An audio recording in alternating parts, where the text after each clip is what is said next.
Françaises, Français, je vous souhaite une bonne année, même si ce que j'ai à vous dire vous sera difficile à admettre. Les impôts et la pauvreté ne baisseront pas, et je vous explique pourquoi. Vous avez quasiment tous de l'argent en banque. Vous espérez tous devenir aisés, voire très aisés, en obtenant les 2 à 8% qui en découlent, sans travailler, par placement. Ceux qui, au final, par cumul au fil des années, font de très nombreux deniers tombés du ciel comme par enchantement.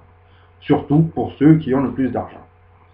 Ceci est en réalité une fuite en avant dangereuse au fil des générations comme un effet boule de neige mal maîtrisé. Car cet argent facilement gagné, qui fructifie sans arrêt et sans travailler, doit bien sortir de quelque part. Il sortira évidemment de la bourse des travailleurs, de l'inflation en cours sur les prix, en passant par l'augmentation des impôts et par l'endettement poussé des jeunes, par l'inflation intolérable du prix de l'immobilier et de beaucoup d'autres choses. Ce qui se résume en réalité à de nombreux impôts cachés, pour davantage de précarité envers ces jeunes qui seront obligés de travailler bien plus longtemps que vous à cause de ces mauvaises pratiques. Pour amortir ce choc insensé, nous pouvons même amoindrir les aides sociales et encourager à davantage de précarité.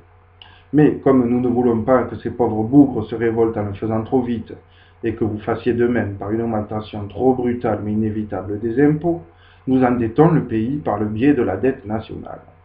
Ce qui de toute façon résultera en une crise financière totale où votre argent ne vaudra plus rien. Également, nous ne pouvons plus augmenter les salaires car cela nuirait à nos exportations. Nous envisageons donc de les baisser. Voilà pourquoi notre manière de fonctionner est réellement néfaste. Il n'y a pas d'issue avec elle. Dans le cas contraire, si vous ne voulez pas changer, je vous attribue tout de même mes meilleurs vœux et je vous souhaite de nombreux courages pour les futures années de banqueroute, de révolte sociale et de violence accrue. Arrêtons donc de rêver.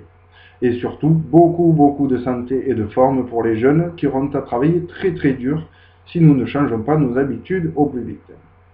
N'hésitez donc pas à partager cette vidéo ou mon projet sur secretdutemps.fr ou petitlivredor.fr car vous n'avez rien à perdre et personne ne viendra vous aider, mis à part avec quelques soupes populaires de mauvais goût, quand d'autres se régaleront de ce mal diffusé.